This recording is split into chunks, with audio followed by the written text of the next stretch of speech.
Түсте жақын маңдағы асханадан тамақтанып, жұмыс бөлмеме беттегем. Үнемі бөлме қапырық деп есікті ашып тастаушы едік. Бұл жолы бөлменің есігі жабық тұр. Сірә Серікте бір бөлмеде отыратын қызметтес жігіт. Бір жаққа шығып кетті, болды ғой деген деп, есіктің тұтқасын ұстай беріп қаттымда қалдым. Іштен ыңырсыған әйелдің даусы естілді. Рахатқа бөленіп үздіге ыңырсиды. Апырау, басқа бір жаққа кіріп кеткен жоқпын ба деп айналама қараймын. Жоқ. Өзім жұмыс істейтін мекеме, өзімнің жұмыс бөлмемнің алдында тұрмын. Әйелдің мекер даусы дөп барады. Ішке не кірерімді, не теріс бұрылып кетерімді білмей, есіктің тұтқасын ұстап, дел сал болып тұрмын. Есіме қызметтес жігіттердің Секеңнің көзі қызға түспесін, көзі түскен ұрғашының басын айналдырып алады дегені түсті. Серікті әлі жетік білмеймін. Өйткені бұл мекемеге жұмысқа орналасқаныма небәрі 4-ақ күн болды. Серікпен бір бөлмеде отырғаныма да 4 күн. Ол ұзын бойлы, аққұба, көрікті жігіт. Әзілі қалжыңға да тәуір. Бойында адамды еріксіз өзіне баурап алатын бір қасиет бар ау. Секең жайлы әлгінде әңгіме айтылғанда, осы мекемеде жұмыс істейтін 4-5 келіншек әлденеден ұялғансып төмен қарап қызарақтап қалады. Ыңырсыған қыздың даусы таныс секілді көрінді.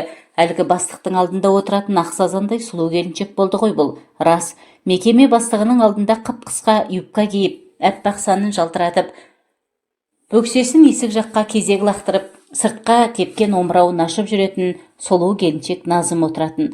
Оны мұны сұраған болып күніне жұмыс бөлмемізге 10 рет кіреді.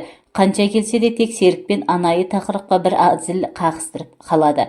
Сосын тұнып тұрған көздерімен Серікке ішіп-жей қарайтынын қайтерсің. Бұнда тағы бір адам жұмыс істеп отыр-ау, ұят болады-ау деген ой болсашы.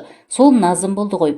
Жұмыс үстелінің үстінде тыр жалаңаш айызы қанып жылап жатыр-ау деп ойлау мұң екен. Өне бойым біртүрлі болып кетті. Көз алдым әппақ сандарын екі жаққа керіп, Серіктің астында үздігіп жатқан Назым елестеді. Кенет арт жағынан тықыр естілді. Ыңғайсызданып жалт қарағанмын. Бұрыла басып сырттан ішке енді еніп келе жатқан Назымды көрдім. Іштегі ұрғашы басқа болды ғой онда. Есігіңіз жабылып қалған ба? Неғып тұрсыз деді, мені көрген бойда. Өн бойыма еш қысылмай ішіп-жей қарады. Апырай, қойныңда күнде жатып жүрген байыңның арманы жоқ шығар деп ойлап үлгерген мен не дерімді білмей састым. Жаныма жақындай берген Назым да бөлмеден ыңырси шыққан дауысты құлағы шалып тұрып қалды. Бөлмедегі дауыс үздіге шығады. Іштен шыққан мекер үнге Назым да қосылып ыңырсып жібергендей болды. Сосын былай кетейік, үстімізге біреу көрсе ұят болар деп темекі тартатын бұрышқа қарай беттеді. Ең құрмағанда кеше ғана жұмысқа тұрған сізден ұялсайшы деп бір бұрқылдады. Бірақ бөлме жақтан рахаттана шыққан дауысқа елеңдеп құлақ түре берді. Әлден уақытта барып Назым Серік нағыз еркек қой деп қойып қалды. Еркек болғанда айдаһар, еркектің айдаһары. Алматыдағы не бір әдемі қыз келіншектерді жетеліп әкеліп осы бөлмеде айызын қандырған шығар. Сіз оны білмейсіз ғой. Мұндайдың әлі талай көкесін көресіз. Серікпен бір жатқан әйел онымен қайта-қайта жата бергісі келеді. Бойында ұрғашы біткенді өзіне тартатын бір қасиет бар. Әлден уақытта әлгілер жұмысын бітірді ме, тып-тыныш бола қалды. Сәлден соң бөлменің есігі ашылып сыртқа беттеді. Назым екеуміз темекі тартатын бұрышта көк түтінді будақтатып тұрғанбыз. Назымнан да өткен сұлу келіншек жанымнан керіле басып өте шықты. Әппақ аяғы қандай түзу, бір-бірімен үйкеліп барады. Шыныдай болған төсі қандай шіркіннің. Жаңа ғана Серіктің астында ыңырсып еді, енді түк болмағандай боп бара жатқанын қараш пәтшағардың. Еркек деп мен жаққа көзде салмадау. Осындай сылқым сұлумен жатып жүрген Серік арасында да бақыттау. Өне бойым бір ісіп, бір суыды. Көзін мен жаққа бір қысып, Серік әлгі келіншекті сыртқа шығарып салып кетті. Әжетханаға кіріп, беті қолымды шайынып бөлмеге беттей берген едім. Назымның бөлмесінен сеннен тәттісі жоқ деп үздіккен Серіктің даусы естілді. Жіберші, жаңа ғана ана салдақыдан тояттап шықтың ғой, сол жетпеді ме саған? Назымның даусы бұлдана шығып үні тұншығып кетті. Бөлмеге қарай өтіп бара жатып ашық тұрған есіктен ішке көз жүгірттім. Бір қолымен біреу құшақтап, ернінен тұншықтыра сорып, екінші қолымен Назымның көйлегін көтеріп жіберіп, аппақ санын құшырлана сипап тұрған Серікті көрдім. Мынау расында да тойымсыз айдаһар-ау. Басымды бір шайқап жұмыс бөлмеме беттедім. Біреулер келіп қалады, ана кісі де мен айтқаны осында ыңғайсыз болар. Өліп бара жатсаң жұмыстан кейін қалсаңшы деп алқынды Назымның даусы құлағыма шалынды. Көп ұзамай түстеніп қайтқан өзгелер де ішке кіре бастады. Түк болмағандай Серік те өз орнына келіп отырды. Раха, ренжіп қалған жоқсыз ба? Тапа-тал түсте бір еркектік жасағаныма деп ыржиды. Жоқ, бәрімізде еркекпіз ғой, ондай бола береді, дедім мен де ыржиып. Жұмыс уақыты бітсе, Секе, бірге қайтпадық па деп сыр тарта сөйледім. Өйткені мана секретарша Назыммен екеуі кешке бірге қалуға сөз байласқанын естіп қалып едім. Жүре беріңіз, Раха, менің бір жұмыстарым бар еді деп ол шыжбалақтап қалды. Ойы белгілі, мені шығарып салып, Назымды ертіп келіп, тағы бір айқасты бастап жібермек қой пәлекет. Сыртқа шығып бара жатып ашық тұрған секретаршаның бөлмесіне көз салдым. Назым айнаның алдында боянып тұр екен. Қызғаныштан ішім күйіп кетті. Қазір мекемеден соңғы адам шыға салысымен жүгіріп барып есікті іштен іріп қояды. Сосын Айда Серік екеуі тыржалаңаш бірін-бірі қуып жүріп аһ-уһ. Ал бірін байы, екіншісін қатын үйде күтіп отыр. Ал бұлар болса тыржалаңаш әлгімен айналысып жатыр. Осыны ойлап ем, жүрегім қыж-қыж етіп қайтып барып, оларды тымтырақай қолап жібергім келді, бірақ олай істей алмадым. Енді білдім, Серік нағыз бабник екен. Не бір құлын мүсінді сұлу келіншектерді жұмыс соңында жетелеп келіп жүрді. Мен байғұс аузымның суы құрып, бас шайқаумен жүрдім.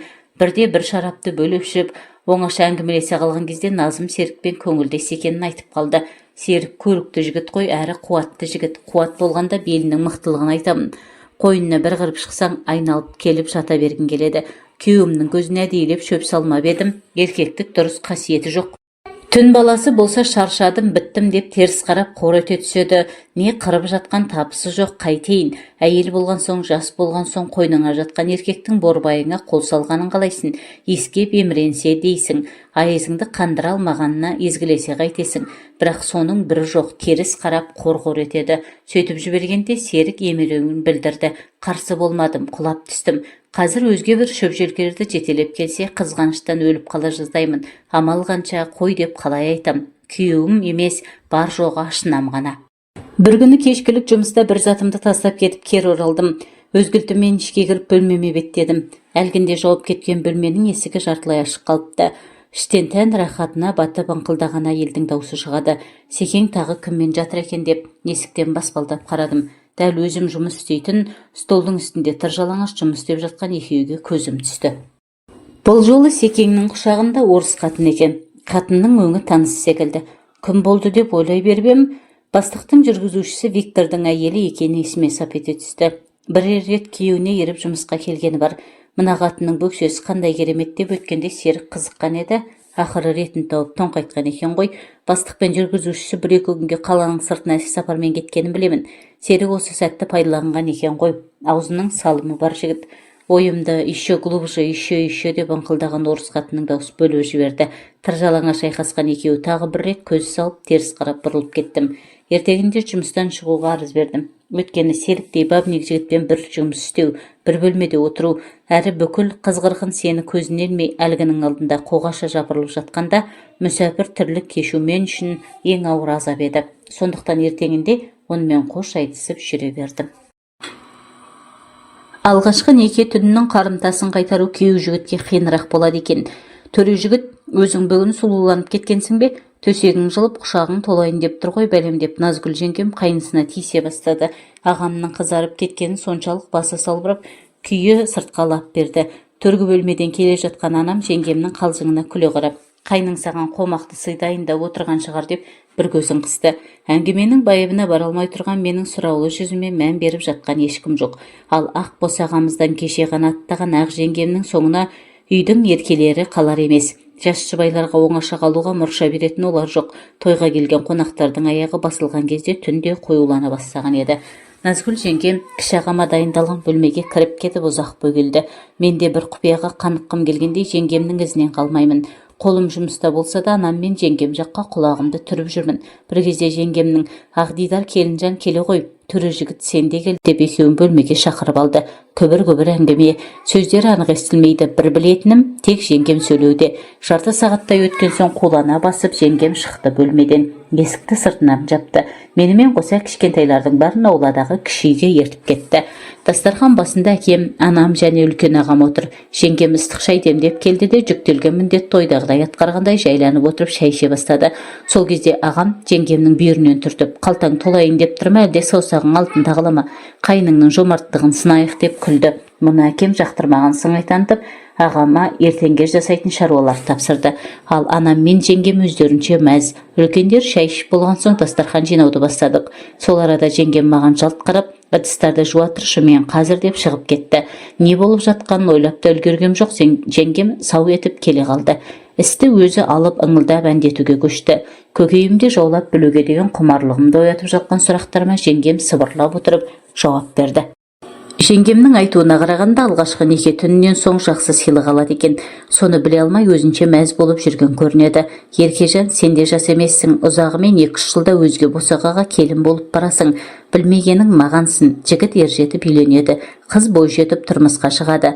Сонда жаңадан үйленгендердің алдында асу бермей сүлген сынақ бар. Ол алғашқы неке түні. Бұл түн жас жұбайлардың алдағы өмірін мәнді сәнді ететін, бір-біріне жіпсіз байлайтын, ұрпағын жалғастыратын қасиетті түн. Алғашқы неке түннің жастарға алаңсыз жатуына жайлы етіп кең төсек салады. Сосын жастарды бөлмеге кіргізіп, оңашада алғашқы неке түннің маңыздылығын, төсегі ләззатының жөн-жосығын түсіндіреді. Бұл жауапты міндетті жігіттің жеңгесі атқарады. Қайнысы мен келініне әзіл-қалжыңын араластырып өз білгенін айтады. Тым ерсі қылыққа бармау керектігін, ашуға бой алдырып өрескел әрекет етуге болмайтынын түсіндіреді. Тәтті түннің сәтті өтуіне тілектестігін білдіріп жастарды оңаша қалдырады. Жастарға төсек салған үшін енесінен сый алады. Ертеңіне келіннің пәктігіне де төсекті салған жеңге кепілдік береді. Жас келіннің ақ пәк болғанын үлкендерге сүйіншілеп жеткізеді. Бұны естіген қайната да сүйінші сұраған қолды сыйсыз қайтармайды. Бір баласының екеу болғанына, қосағымен бірге қарайып бірге ағаруына, жас келіннің адал болып келгеніне қуанып бата жасап сүйінші береді. Алғашқы түннің секілді жайлы өткеніне қуанған жас күйеу де жеңгесін сыйсыз қалдырмайды. Тап осы кезде қайнысының жеңгесіне деген сыйластығы, құрметі, жомарттығы байқалады. Ерні жібіп құшағы жылған жас күйеудің ұсынған сыйын қазақ халқы жолдық деп білген, деді Назгүл жеңгем. Міне, жолдық деген дәстүріміз осы екен ағайын. Жастарға төсек салатын жеңге де салмақты оймен таңдалатын көрінеді. Бұл ауыр да жауапты жұмыс, көргені мен түйгені мол, оқығаны мен тоқығаны бар, отбасының ырысын арттырып, ошағының түтінін түзуге шығарып отырған, бесік тербетіп бала тәрбиелеп, үлкендерге құрмет, кішіге ізет жасай алатын кең пейілді, ақ жүректі адал келінге жүктелген екен. Абарық бетіндегі секпілі күтім көмілмей әбіржіген ақсары жүзіне өзіне ғана жарасатындай әр беріп тұр. Арсыз көздерім де лезде оның киімін түгендеп шықты. Оңып кеткен халат, ескі тәпішкемен күн жылы болса да аяғына кигені қыстық шұлық екен. Жағдайы мәз еместігі бірден байқалады. Өзімнен өзім ұялып, соншалықты тінтіп кеткеніме ыңғайсызданып теріс қарадым. Әлгінде ғана нарқоздан оянғанмын, соның әсері шығар естігенім деп өзімді жұбатып қоямын тағы. Бірақ құлағым сол сөзді анық естіді. Бір палатада жатқан 5 келіншектің 4-еуі бұрылып қараппыз ғой оған, ал ол қысылған да жоқ. Әдетте бәрінен басынан өткеріп, ендігі қорқатын ештеңесі қалмаған жағдайда бармаушы еді мұндайға әйелдер. Өз түсінігім солай, бәлкім қате. 3 айға басқанда құрсағымдағы шаранамның жүрек соғысы тоқтап, амалсыз ауруханаға жатуға тура келген. Көптен сәби иісін сағынған, жоспарлы түрде құрсақ көтерген маған да күйеуіме де ауыр тиген еді бұл. Өмір қызықсыз, уақыт тоқтап қалғандай күй кешкенімде, ана 3 балаң бар, соған шүкір демейсің бе деп ұрысқанын да серетпеген еді. Өмір мен үшін әділетсіз, түнек көрінгенде күйеуім зорлайды. Баламды алдырып тастаймын деген келіншекті жаратушы да әдейі жібергендей көрінді. Кешкісін сүлдерімді сүйреп асқа бардым. Мұндайда ешкімнің келмегенін қаласам да, ауылдан жеңгем бір табақ ет асып әкепті. Алып кет дегеніме қарамай, қасыңдағыларға бересің деп тастап кеткен. 2 күн аш жүргенмен табақтың бетін ашқанда ғана асқазаным шұрылдап сала берді. Қасымдағы 4 келіншектің ортасына қойдым. Көппен ішкен ас қашанда тәтті емес пе? Жан-жақтан қол созып, былбырап піскен қойдың етін қамырымен қоса біраз жәукемдеп тастадық. Осы кезде назарым тағы да әлгі секпілбет келіншекке ауды. Қарны ашып қалғаны, үйдің асын сағынғаны көрініп тұр. Еш қысылмастан қалған асты соңына дейін тауысты. Қайсын, құрсағында шаранада іштен сорып бара жатқан шығар. Сөйтті де біраздан бері жеген дәмдасым осы болдау деп шекесіне шыққан терді сүртті. Қасымдағы 3 келіншек дәрі ектіретінін айтып орындарынан тұрып кетті де үстел басында екеуміз қалып қойдық.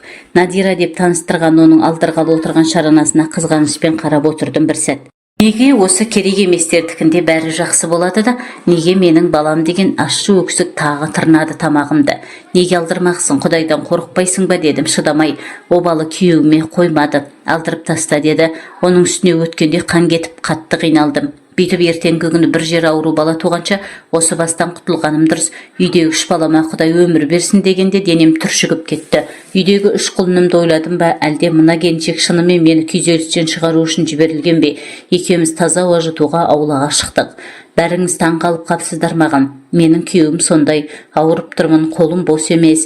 Үйде кісілер бар десең де қарамайды. Ол қалағанда менің дайын болуым керек. Бұрын есігі жоқ бөлмеде жататынбыз. Арғы бөлмеде ата енем мен қайындарым. Сол кезде қысылып ұйықтағаным күйейін десең де қоймайтын. Жүкті кезінде де талай рет қарсы болып көрдім. Бәрібір сол төсекке атып ұрады да қинап тұрып керегін алады. Жұрттар айтып жатады ғой, төсегі ләззаты бірдеңе деп. Мен ондайдың бірінде сезінбегенмін. Әйтеуір менің денемді ауыртып қинағанды жақсы көріп тұрады. Өзін ұстай алмай қалады кейде. Жыпылдап сөйлеп келе жатқан сол менің сұрағым келгенін өзі-ақ айтып берді. Түріне көз қиығымен қарап қоямын. Жылау, қиналу дегеннің белгісі білінбейді. Еті өліп қалған секілді. Жай бір дүкеннен барып келгенін әңгімелеп келе жатқан тәрізді. Неге олай? Мүмкін денсаулығында бір ақау бар шығар. Есі дұрыс па өзінің деп шыдай алмай мен де сұрақты төтесінен қойдым. Дені сау ғой, бірақ кейде мен де ойлаймын ақыл есінде кеміс бар шығар деп. Бірақ басқа шаруаның бәріне келгенде тап-тинақтай, жұртқа мақтаулы, мені ұрмайды, соқпайды. Балаларына да мейірімді, тек сол түнде аямайды. Басында қатты ауырып азанда төсектен тұра алмай қалатынмын. Оған жүкті екенімді айтсам да қайтпайтын, қинай беретін. Бір түнде 2 рет қайталанғанда жаным шыға жаздайды. Жарығы бар екен, 3 балам келді ғой өмірге. Соның зардаптарын енді көріп жүрмін ау. Осыны көтергелі қан кете береді. Дәрігерлер де денсаулық үшін алдыру керек деп отыр. Бірдеңе білген соң айтады ғой. Көтергенде 1 айдай күтіну керек деген. Оған да қарамайды ғой. Ойына түскен кезде төсекке қарай тартады. Содан болып отыр ғой енді. Қинай берген соң әйел құрсағында бала оңсын ба? Осы жерде әйелдік сезімнің жұрнағы қалған болу керек. Көзі жасаурап, кірпігі дірілдегендей болды. Жақсы көресің бе өзі? Ондай адаммен қалай тұрып жатырсың? Жақсы көру деген не ол? Енді бұл жете бастағанымда танысып үйлендік. Сыртта ұнайтын еді. Көп таныған да жоқ. Білмеймін, күйеуге тигім келді ме? Махаббат, жақсы көру, сезім дегендерді де түсінбеймін. Маған сол үйдің шаруасын бітіріп балама аман болса жетеді. Тек соңғы кездер төсектен кейін қатты ауырамын. Басым, белім, тіпті астыма дейін қақсап кетеді.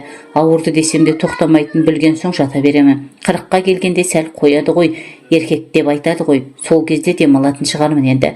Мына әңгімесінен соң оның өзінің дені сау ма деп ойланып қалғандай болдым. Бойымды тез жидым, ақыл айтпадым, соңында сұрамадым. Сол күні оны басқа палатаға ма, әлде босандыру залына ма алып кетті. Қайтып көрген жоқпыз. Ертеңіне менің де жағдайым дұрысталған соң үйге қайттым. Бірақ сол келіншектің тағдыры көпке дейін есімнен кетпеді. Бірде оңаша отырғанда күйеуімнен еркектердің сондай болуы мүмкін бе екенін сұрап көргенмін. Садизмнің белгісі бар біреу шығар. Ол ауру емес пе деп қысқа қайырды. Адамдарды қинау, зорлық-зомбылық жасау, бейім тұратын жандар жайында көп естиміз. Ол оның емі қандай, емі бар ма екен өзі? Бойында сезімі қалмаған әйелдің қылығы да болмайтынын көрсетіп кеткен. Әлгі келіншек сияқты қаншама тағдыр бар екен әлемде. Үндемей көз жасына тұншыққандар да жетерлік ау.